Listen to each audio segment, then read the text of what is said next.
On my 19th birthday, I didn't get a party or a cake. I got a death sentence wrapped in a wedding veil. My stepmother, a woman whose heart was colder than winter stone, sold me. She traded me to the most feared wolf in the territories, the Alpha King, a man they called a monster, broken by past tragedy, ruling from a throne of shadows. She did it to save her precious daughter, my stepsister, from the same fate. I was the sacrifice, the disposable daughter. I was sent to marry the beast, expecting to be torn apart. But in the heart of his dark kingdom, I found a secret that could either destroy us both or set us free. The scent of bleach and lemon was a permanent ghost under my fingernails. It was the scent of my life at Shadowcrest Manor, the grand manor of my stepfather, Alpha Valerie's. To the rest of the Silvermoon pack, I was Ilara, the Alpha's stepdaughter. In reality, I was little more than a well-kept servant, a constant reminder of my mother's first marriage to a simple pack warrior who had died before I could form a memory of his faith. My 19th birthday dawned not with celebration, but with familiar morning chores. As I scrubbed the marble floors of the grand foyer, my stepsister Isabella descended the staircase. She was everything I was not: golden-haired, vivacious, and adored. She wrinkled her nose at the cleaning solution. "Ilara, honestly," she sighed, her voice melodious but judgmental. "Can't you do that later? Father has an important announcement." I simply nodded, pulling my bucket aside. My silence was my shield trick I'd learned long ago. To be invisible was to be safe. My stepmother, Lady Vivian, was already in the dining hall, a vision of cold elegance and silk. Her eyes, the color of ice chips, swept over me with familiar dismissal. She never saw a daughter, she saw an inconvenience. Alpha Valerie stood at the head of the table, his face uncharacteristically grim. "A decree has come from the north," he began, his voice heavy. The room fell silent. Decrees from the north meant only one thing: King Kalen. The Alpha King. His name was a horror story whispered to scare pups. He ruled all the packs with an iron fist from his fortress, the Obsidian Keep. They said he was a monster, his body mangled in the same assassination attempt that had claimed his parents years ago. They said the attack had left him with a twisted leg and a soul to match a crippled king ruling a kingdom of fear. King Kalen has decreed that each of the 5 great packs will present a suitable bride, Valerie's continued, his gaze falling on Isabella, a wife to become his queen and bear his heir. He has chosen our pack to be first. Isabella went pale. "Me? He wants me." Lady Vivian rushed to her daughter's side. "Valerie's, you can't be serious, sending our Isabella to that broken beast? He'll destroy her." The argument that followed was a storm I watched from the doorway. Isabella's tears, Vivian's fury, my stepfather's helpless frustration. I felt pity for Isabella. No one deserved such a fate. The argument ended abruptly when Lady Vivian's icy gaze landed on me. An idea, dark and terrible, bloomed in her eyes. I felt cold dread snake up my spine. Later that evening, she summoned me to her private study. The room was opulent mahogany and leather, a world away from my cramped attic bedroom.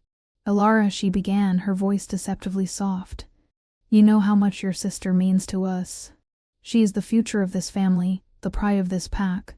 I said nothing, hands clasped tightly. "The king demands a bride of Alpha Valerie's bloodline. You are technically of his household, you carry his name by adoption." Each word was carefully chosen, stones being laid in the foundation of my doom. "What are you saying?" I whispered, my voice trembling. "The king has never seen Isabella," she said, her voice turning sharp. "He doesn't know what she looks like. He only knows that a daughter of the Silvermoon Alpha is promised. Isabella is delicate, she would not survive in the north. But you—" She looked me up and down, and for the first time, she wasn't looking through me, she was assessing me like livestock. "You are resilient." The word was meant as a compliment, but it felt like a curse. It meant I could endure pain. It meant I was disposable. "You would be a queen, Ilara," she purred, trying to frame the betrayal as an opportunity. "A life of luxury beyond anything you could dream of here."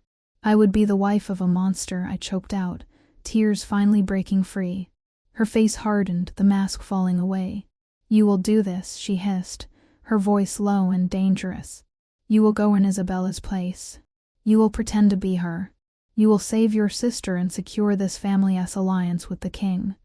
If you refuse, or if you reveal this deception, I will personally see to it that your life here becomes a living hell far worse than anything the Alpha King could devise. Do you understand me? My world shattered. I was being traded my life, my future, my body a bargaining chip to spare my perfect stepsister's fate. I looked into the merciless eyes of my stepmother and saw no way out.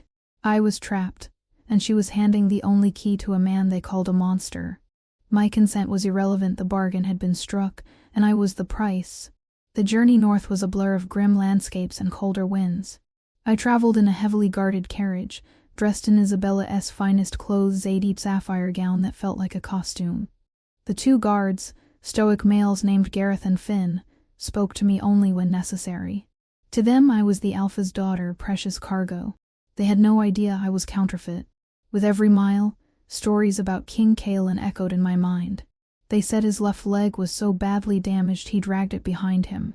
They said the scars on his face were so hideous he often wore a mask.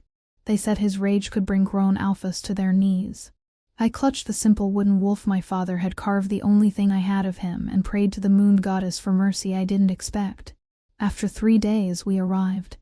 The obsidian keep was not a castle, it was a weapon carved from mountain stone. Black jagged towers clawed at the gray sky, walls sheer and unforgiving. There were no welcoming banners, only stone gargoyles that seemed to watch with malevolent eyes. This was not a home, it was a prison. The carriage stopped in a vast, windswept courtyard. A man stepped forward, tall, powerfully built, with dark hair and a serious expression. A deep scar ran through his left eyebrow. "I am Beta Cashin, Beta to the King," he announced, his voice a low rumble. His eyes scanned me with unnerving intensity, as if he could smell the like clinging to my skin. "Welcome to the Obsidian Keep, Lady Isabella." The false name felt like acid on my tongue. "Thank you, Beta Cashin," I managed, my voice barely a whisper. He led me inside. The halls were vast and echoing, lit by torches casting dancing shadows on cold stone walls. Banners bearing the crest of a snarling black wolf hung from the rafters. The air was thick with the scent of pine smoke and power. I was taken to the throne room, a cavernous chamber dominated by a throne carved from a single piece of black stone. And on that throne sat the king. He was not what I expected. He was not a hulking, deformed monster. He was a dangerously handsome man, even with the scars.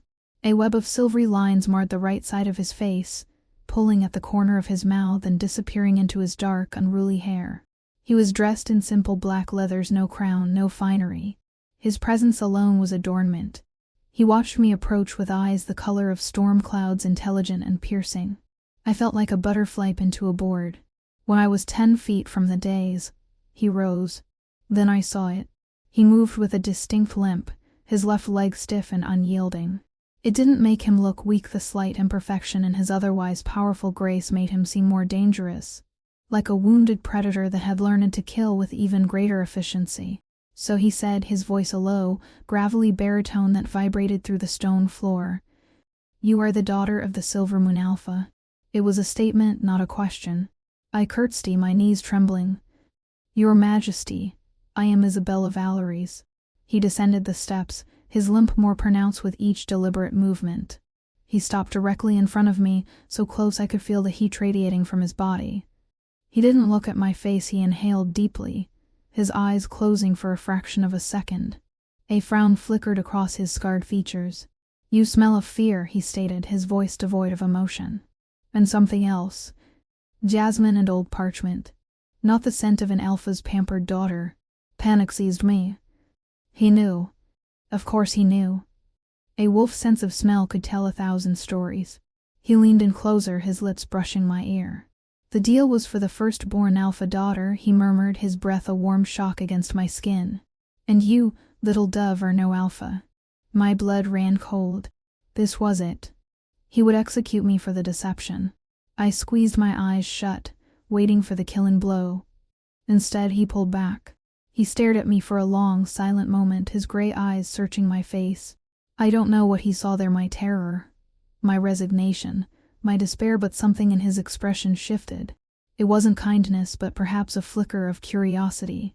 "Your alpha has played a dangerous game," he said, his voice loud enough for Beta Cashin and the guards to hear. But you are here, and the bargain will be honored." He turned to Cashin. "Show Lady Isabella to her chambers. She is to be my queen. Our wedding will be on the next full moon." He dismissed me with a wave, turning his back and limping back to his throne. I was left standing there, shaking and breathless. He knew I was a fraud, yet he was accepting me. Why, as Cashin led me away, I risked a glance back. King Kalen was watching me, his scarred face unreadable, his storm cloud eyes holding a terrifying secret. I hadn't been saved, I had just been locked in a much more dangerous cage, and the monster himself held the key. The chambers I was given were fit for a queen, a vast canopy bed draped in black velvet, a fireplace large enough to stand in, and a balcony overlooking the snow-dusted pine forest. It was a beautiful prison. Maids, led by an older, stern-faced woman named Adara, were assigned to me. They were efficient and silent, their eyes avoiding mine. I was a foreign object in their world, a queen by decree, but not by acceptance. The days leading up to the full moon wedding were a lonely, suffocating ordeal. I saw King Kalen only at evening meals. We would sit at opposite ends of a long, dark wood table, the space between us a yawning chasm. Kalen never spoke to me. He would eat in focused, almost predatory silence. He never addressed my deception, he simply let it hang in the air between us, a silent, deadly threat. He called me my lady, a title that felt both formal and mocking. I spent my time exploring the keep's library, a magnificent circular room with floor-to-ceiling shelves. The scent of old paper and leather was a comfort. It was here that I began to learn about the man I was to marry. A scribe's note about a young Prince Kalen who loved to study maps. A passage in a medical text describing the devastating effects of wolfsbane poisoning, the same poison used in the attack on the royal family years ago. One evening, unable to sleep, I wandered onto my balcony. Below, in a secluded training yard, a lone figure moved with brutal grace. It was Kalen. He was shirtless despite the cold, his back a tapestry of scars that gleamed in the moonlight. He moved through combat exercises, a heavy broadsword singing through the air. His limp was there, but he had incorporated it into his fighting style, using his stronger right leg as a powerful pivot. He was not a broken man trying to fight, he was a master warrior who had forged his very brokenness into a weapon. There was raw, controlled fury in his movements, deep-seated pain being exercised with every swing of the blade. For the first time I saw not a king or a monster, but a man haunted by ghosts. A few days before the wedding, I was in the library when a high-ranking pack member, a burly one-eyed alpha named Lord Thorn, cornered me. His scent was sour with contempt. "So you're to be our queen?" he sneered, blocking my path. A pale little thing from the south. "You think you have what it takes to stand beside him?" "I am where the king has commanded me to be," I said, my voice steadier than I felt. He laughed, a harsh, ugly sound. "He commands and we obey. But some of us remember a time before him. A time of a true king and queen, before their own son's weakness allowed them to be slaughtered." The insult was so vile it struck me dumb. He was blaming Kalen for his parents' murder. Before I could process the cruelty, a shadow fell over us. "Is there a problem, Thorn?" Kaelan's voice was deceptively calm, but the temperature seemed to drop. Thorn paled, his bravado vanishing. "No, your majesty. Just welcoming our new queen." Kalen took a slow step forward, his limp barely noticeable. His storm-cloud eyes were fixed on Thorn, holding a promise of chilling violence. "My future queen requires no welcome from you. She requires your obedience and your respect. You will give her both, or I will strip the rank from your back and the skin from your bones. Leave us." Thorn practically scrambled out. Kalen turned his gaze to me. The fury was gone, replaced by that same unreadable scrutiny. "You should not be alone in these halls," he said. It wasn't a suggestion. "There are wolves here who still bare their teeth at the memory of the war that united the packs." "He said it was your fault," I whispered, the words tumbling out. "That your parents—" A muscle feathered in his jaw, the scars seeming to deepen. He looked away toward the towering shelves. "Many things are said in the shadows of this keep," he said, his voice tight. "Most are lies." He paused. "The poison that killed my parents only crippled me because I was younger, smaller. It wasn't weakness that saved me, it was chance. It was the most he had ever said to me, crack in the obsidian wall around his heart. He was showing me a piece of his pain, a glimpse of the boy who had survived when his parents had not. He then looked directly at me. The full moon is in 2 days. You will be my queen. The pack must see a united front. They must see strength. Your fear makes you look weak. And I, he finished, his voice dropping to a low, dangerous growl, will not have a weak queen. He turned and left me there. He had defended me, he had confided in me, and he had threatened me, all in the space of a minute. I was beginning to understand that King Kaelin was a man of brutal contradictions, and I was now standing at the very center of them. Our wedding was a stark, solemn affair, held under the cold light of the full moon in the keep's ancient stone circle. There was no music, no celebration, only the gathered members of Elin's inner circle and the pack's elders. I wore a gown of silver that felt as heavy as armor. Kaelin stood before me, dressed in black furs, the moonlight accentuating his scars. When the elder called for the vows, Kaelin took my hand. His touch was surprisingly warm, his calloused fingers wrapping around mine. I, Kaelin of the Obsidian Keep clan, take you as my mate, my queen, he intoned, his voice echoing. I vow to protect you, to provide for you, and to bind my life to yours. When it was my turn, I repeated the vows, my voice trembling but clear. I, Alara of the Silvermoon Pack, take you as my mate, my alpha, and my king. I used my own name. It was a small act of defiance, a desperate cling to who I was. Elin's grip tightened on my hand for a fraction of a second, the only acknowledgement that Hed noticed. Then came the marking. A shiver of primal fear went through me as he leaned in, his face buried in the curve of my neck. I expected pain, a possessive, brutal claiming. Instead, his lips brushed my skin softly before his teeth grazed my flesh. It was a sharp sting, a brief, intense shock that sent a wave of heat through my entire body, followed by a dizzying sense of connection. I felt a phantom echo of his pain, his loneliness, his immense strength. The bond snapped into place, a permanent, invisible tether between us. When he pulled back, his storm-cloud eyes were dark with an emotion I couldn't name. Our wedding night was not what I'd feared. He escorted me to our chambers and simply said, "The pack has seen the union. That is all that matters for now. This side of the bed is yours." He then retired to a large armchair by the fire with a book, leaving me to the vast expanse of the bed. He was honoring a boundary I hadn't even dared to ask for. Life as the queen was profoundly isolating. While I no longer scrubbed floors, I was trapped in a different way. Pack members watched me with suspicion. I was the southerner, the fragile replacement bride. Beta Cashin was a constant shadow, his loyalty to Kaelin making him deeply mistrustful of me and the deception I represented. He was polite, but his eyes held the coldness of a jailer. My only solace remained the library. I began to organize and catalog scrolls, giving myself purpose. It was during this task that I found the first clue that something was deeply wrong. Tucked inside a dense history of packed treaties, I found a loose piece of parchment. It wasn't told the ink was fresh. It was a list of names. I recognized Lord Thorn. Beside his name was another Lord Vane, the alpha of the Bloodrift Pack, Lady Vivian Nesbirth Pack. They had been subjugated by Elin's father years ago and were known to harbor a bitter grudge. A chill went down my spine. Why was this here? A few days later, a more sinister discovery followed. I was in the kitchens when I overheard two servants whispering. They fell silent as I approached, but had caught a few words: shipment from the south. Not supplies. Lord Vane's insignia. A shipment from my stepmother's old pack. I began paying closer attention to the keep's logistics. Using my limited authority as queen, I requested recent cargo manifests from the quartermaster. Most were lists of grain, steel, and furs, but one from 3 days ago listed a crate of rare southern herbs for the apothecary.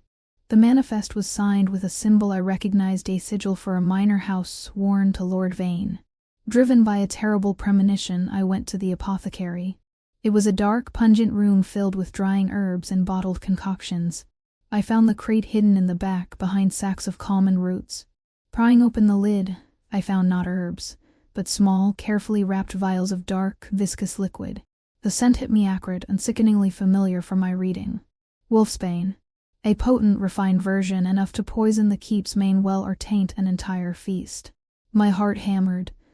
This was not random discontent. This was an organized conspiracy. Lord Thorn, Lord Vane, my stepmother's pack, they were plotting to kill Kaelin, and the weapon was the very same poison that had killed his parents and crippled him. I stood there frozen, the vials cool against my trembling fingers. I held Kaelin's life in my hands. I was a fraud, a lie sent to his court. Revealing this would mean exposing my own deception. Vivian had not just traded me to save Isabella, she had sent me into a viper's nest. Was I a pawn in their game? Was I meant to be the distraction, or worse, the scapegoat when the king fell? I had a choice. I could stay silent, let the assassins make their move, and perhaps be free in the chaos. Or I could warn the one man who had every right to hate me.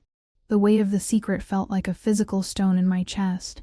For 2 days I was paralyzed by indecision. The vials of wolfsbane haunted my mind. Every time I looked at Kaelin during our silent evening meals, I saw a dead man walking. The conspirators were moving carefully, and I had no idea when they planned to strike. My anxiety did not go unnoticed. Kaelin's storm-cloud eyes would narrow on me, his gaze sharp and questioning. The bond between us, that strange, ethereal connection forged by his mark, hummed with a low frequency of his suspicion and my terror.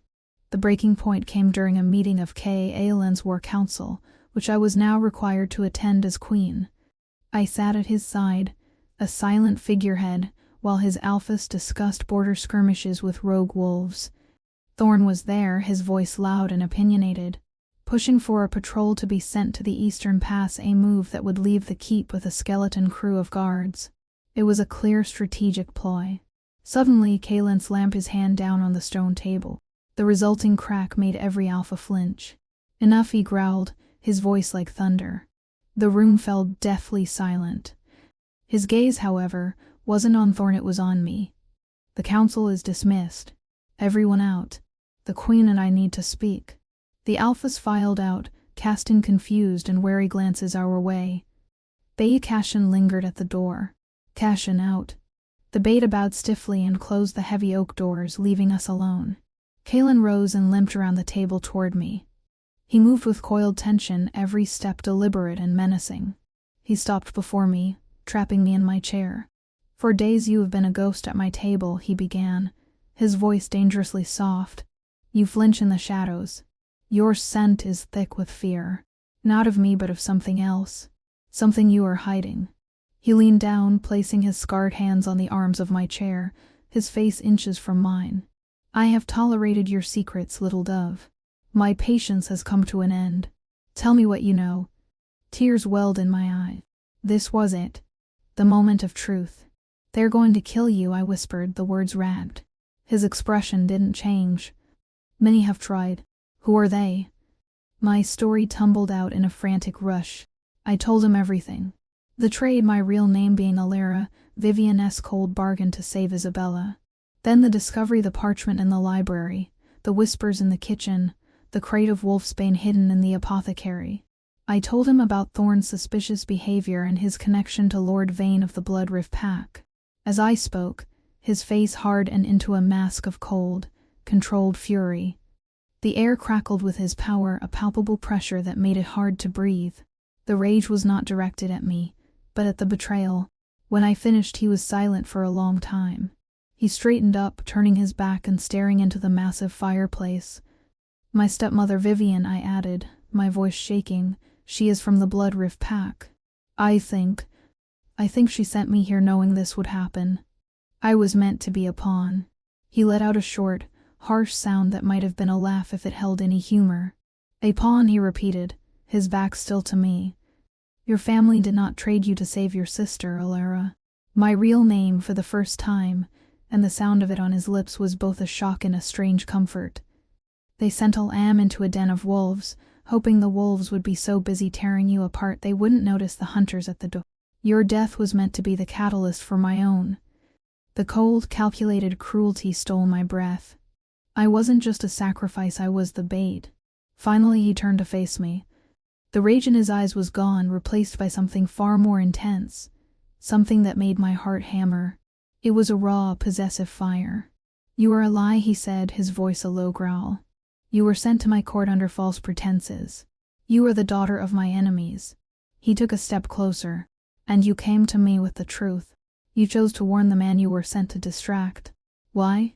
I looked into his scarred face at the pain hidden behind his storm cloud. I was beginning to understand. "Because no one deserves to be betrayed by their own family," I whispered. Something broke in his expression, a flicker of vulnerability, a shared understanding of being used and discarded by those who should have protected us. In that moment, the mating bond between us, which had been a quiet hum of awareness, ignited like a forest fire. It was a dizzying, overwhelming wave of emotion, his protectiveness, his loneliness, his reluctant admiration, all crashing against my own fear and burgeoning loyalty. I felt an undeniable pull toward him, a need to soothe the ancient ache in his soul. He closed the distance between us in a single step. He cupped my face in his hands, his touch surprisingly gentle. "Alara," he breathed, his gaze burning into mine. "You may have been sent here as a lie, but the bond we share is the only truth that matters now. You are my mate, my queen, and I will burn this world to the ground for anyone who dares to harm you." And then he kissed me. It wasn't gentle. It was fierce, desperate, acclaiming. It was the taste of winter storms and wood smoke, of pain and power, of a promise sealed in the face of betrayal. In that moment, standing in the heart of a conspiracy, I was no longer a prisoner. I was his queen, and we had a war to win. The kiss reshaped our world. We were alpha and queen, united not just by ceremony but by shared threat and fierce loyalty. "We cannot let them know you have warned me," Kaelin said, his voice a low rumble. "They believe you are a timid, frightened girl. We will use that. You will be my eyes and ears among the palace staff. Thorn and his conspirators will not see you as a threat." His plan was dangerous. I was to continue playing the meek, isolated queen while secretly feeding him information. In public, he would remain distant. In private, everything was different. Our nights changed. He no longer slept in the armchair. He would join me in the bed, not as a lover but as a guardian. He would simply hold me, his powerful body a warm, solid shield against the darkness. In those quiet hours, he would talk. He told me about the assassination, the smell of wolfsbane in the air, the sight of his parents falling, the searing agony as the poison took his leg. He spoke of the lonely years that followed, of having to become a ruthless king at 17 to hold his fractured kingdom together. He trusted me with his scars, both visible and hidden. And I told him of my life as a shadow in my own home, of the constant ache of being unwanted. We were two broken souls finding solace in each other's fractured pieces. My role began immediately. I made a point of visiting the kitchens, the stables, the laundry, learning my queenly duties. I spoke to servants, offering kind words, a helping hand. They had only ever known a king who ruled through fear. A queen who ruled with quiet grace was a novelty. Slowly, their wariness began to thaw. They started to talk. A stable boy mentioned seeing Thorn meeting with a merchant known to work for Lord Vane. A kitchen maid confided that one of the new cooks hired a month ago was from the Bloodrift pack and seemed to ask too many questions about the king's dining habits. Each night I relayed these scraps to Kaelin. He would listen intently, piecing them together with his strategic mind. We worked as one, a silent, deadly team. Our biggest break came from Beta Cashin. Kaelin, trusting his oldest friend, brought him into our confidence. Cashian's reaction was stunned disbelief, followed by shame.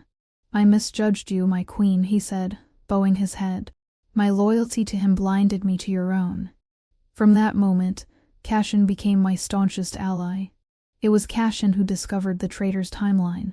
The upcoming winter solstice feast was the target, the one night when tradition dictated the Alpha King would drink from a ceremonial goblet blessed by the pack elders. One of those elders was now loyal to Thorn. The new cook would poison the wine, the elder would serve it, and Kaelin would be dead before the main course. In the ensuing chaos, Lord Vane's men, already hidden within merchant caravans, would storm the keep. But the next piece of the puzzle made my blood run cold. An intercepted letter from Lord Vane to Vivian laid the plan bare. I was never meant to be a simple distraction. I was the final piece of their political theater. After Kaelin's death, Thorn was to seize me, the grieving widow, and publicly execute me, claiming I was the mastermind behind the assassination. My death would sever the alliance with the Silver Moon Pack completely, painting Alpha Valeries as a co-conspirator and justifying Vane's subsequent invasion. Isabella was never intended for Kale, and she had been promised to Vane's son all along, her fate to be the princess of a new kingdom forged from Kaelin's ashes. She didn't trade you to save your sister, Kaelin snarled, crushing the parchment in his fist. She sentenced you to death to elevate her. The depth of Vivian's betrayal was breathtaking. She had orchestrated not just my marriage, but my murder and the downfall of two great packs, all for her ambition. A cold, hard resolve settled in my heart, displacing the last vestiges of fear. I was not the timid girl who had arrived at this keep. I was a queen, and these people had threatened my mate, my pack, and my life. They would not succeed. They think I am your weakness, I said to Kaelin, my voice ringing with strength I didn't know I possessed. Let's show them I am your sword. A slow, dangerous smile spread across Kaelin's lips, the first genuine smile I'd ever seen. It transformed his scarred face, making him look devastatingly handsome. At the solstice feast, he declared, we will give them a show they will never forget. The trap was set. The hunters were about to become the hunted, and the timid div they had sent to slaughter was about to reveal her claws. The great hall of the Obsidian Keep was ablaze with light for the winter solstice feast. A fire roared in the massive hearth. Pack members filled the hall with laughter and conversation. The festive atmosphere was a perfect mask for the deadly tension simmering beneath. I sat beside Kaelin on the dais, wearing a gown the color of blood and obsidian. My heart hammered, but my face was serene. I had practiced this composure for days. Kaelin's hand rested on my thigh beneath the table, his thumb drawing slow, reassuring circles, a silent promise of the storm to come. Across the hall, I saw Thorn. He kept flicking his eyes toward us, toward the ceremonial goblets placed before Kaelin. Beta Cashin moved through the crowd, seemingly a gracious host, but his path was strategic. He ensured that warriors loyal to Kaelin were positioned near every exit and behind every major conspirator. The new cook from the Bloodrift Pack was in the kitchens, being watched by two of Kaelin's most trusted guards disguised as kitchen hands. Every piece was in place. The feast began. Courses came and went. The mood grew more raucous. Finally the moment arrived. The elder, a wizened wolf named Leopold, who was in Thorn's pocket, stood. A toast, he proclaimed, his voice quavering with false reverence. To the Alpha King Kaelin and his new queen. May their union bring strength and prosperity to the pack. He filled Kaelin's ornate silver goblet from a special flag on the poison flagon. He brought it to the dais with trembling hands and presented it to Kaelin. A hush fell over the hall. This was the moment. I could feel the collective breath of the conspirators being held. Kaelin took the goblet. He raised it high, his eyes sweeping the room, pausing for a fraction of a second on Thorn's silent challenge in their storm cloud depths. He brought the goblet to his lips. I watched Thorn's face, a triumphant smirk began to form. And then Kaelin stopped. He lowered the goblet without drinking, a thoughtful expression on his face. Elder Leopold, Kaelin said, his voice ringing with authority through the silent hall. A tradition as old as this one deserves to be shared. It is only fitting that the one who offers the blessing should be the first to partake in it. A show of loyalty. Drink. He held the goblet out to the elder. The color rained from Leopold's face. He began to tremble violently. But your majesty, it is for you. It is tradition. I am your king. I am making a new tradition. Kaelin's voice was like ice. Drink, or show every wolf in this hall that you have brought poison to my table. Panic erupted in Leopold's eyes. He looked desperately toward Thorn, who was frozen in his seat, his face a mask of horror. The trap had been sprung. Leopold, seeing no way out, let out a pathetic whimper and knocked the goblet from Kaelin's hand. It clattered to the floor, the dark red wine spilling across the stone like blood. Treason, Thorn roared, realizing the plan was lost. It was the signal. He and a dozen other alphas drew hidden blades. The king is a tyrant, he would poison our elders, he is unfit to rule. Chaos erupted, but it was controlled chaos. Before Thorn's men could take to steps, they were surrounded. Cashin and the loyalists moved with brutal efficiency, 8 eyed of claws and steel. Kaelin rose from his throne, but he did not join the fray below. His eyes were locked on Thorn, who was now fighting desperately against 2 royal guards. With a predator's grace that completely belied his limp, Kalen vaulted over the dais railing, landing silently on the floor behind his main rival. Thorn whirled around, blade raised, only to find the Alpha King standing before him. The fight was short and merciless. Kalen moved like a phantom, his limp a deceptive feint in his devastating dance of death. He disarmed Thorn with 2 swift moves and slammed him to his knees. The hall fell silent once more, the only sound the groans of the captured traitors. Kalen stood over the defeated Thorn, the tip of his sword at the man's throat. "You brought the taint of wolfsbane back into my home," Kalen growled, his voice vibrating with rage that was centuries old. "You conspired with my enemies. You sought to murder your king." He glanced up, his gaze finding me on the dais. "And you used my queen, my mate, as a pawn in your pathetic grasp for power." He looked down at Thorn. "Your sentence is death." But he didn't kill him, not yet. He turned to the crowd, his voice booming. "This treachery did not begin here. It was orchestrated by Lord Vane of the Bloodrift Pack, and by a viper we welcomed as family." He gestured to the main doors. They swung open, and 2 guards marched in, dragging to figures between them Lady Vivian and Isabella. They had been captured at the border by a squad Kalen had dispatched days ago. Vivian's face was a mask of disbelief and fury. Isabella was weeping, a picture of spoiled terror. "Lady Vivian," Kalen declared, "you orchestrated this plot to murder me and install your pathetic lapdog Vane on my throne. You sacrificed your own stepdaughter, sentencing her to death, all for your own ambition." He looked at me, then back at the stunned crowd. "But you underestimated her. You saw upon I found a queen. It was she who uncovered your plot. It was your discarded daughter, the queen of the Obsidian Keep, who saved her king and this pack." A murmur of "our" rippled through the hall. Every eye turned to me, no longer with suspicion but with newfound, profound respect. I stood tall, meeting their gazes. I was no longer the girl who scrubbed floors, I was the woman who had saved a kingdom. Kalen dealt with the traitors swiftly. Their fate was exile and ruin, their names to be stricken from pack history. Vivian and Isabella were handed over to my stepfather, Alpha Valeries, along with proof of their treason for him to dispense his own pack's justice. Their power was broken forever. When the hall was cleared of the traitors and the dead, Kalen limped back to the dais. He came to me, ignoring the blood and the mess, and knelt before me. He took my hand and pressed it to his scarred cheek. "Alara," he said, his voice raw with emotion for all to hear, "they sent you to be my end. Instead, you are my beginning." He rose and pulled me to my feet, turning to face the remaining pack members. "This is your queen. Not by bargain, not by treaty, but by loyalty, by courage, and by the will of the goddess herself. She is the heart of this pack, and she is the heart of its king." A thunderous roar of approval shook the very foundations of the keep. They were not cheering for a king and his consort, they were cheering for their alpha and their queen, a true bonded pair. That night in our chambers there were no more barriers between us. He came to me not as a king or a warrior, but as my mate. He showed me that his scars were not a sign of weakness, but a testament to his survival. His limp was not a flaw, but a reminder of the strength it took to stand at all. And I learned that the girl who was traded for being disposable had found her true worth in the arms of the one man everyone else had deemed broken. We were 2 halves of a whole, forged in betrayal and tempered by fire. And together, we would rule the Obsidian Keep, not as a prison, but as our home. And so, the crippled king and the discarded daughter found their strength not in perfection, but in each other's scars.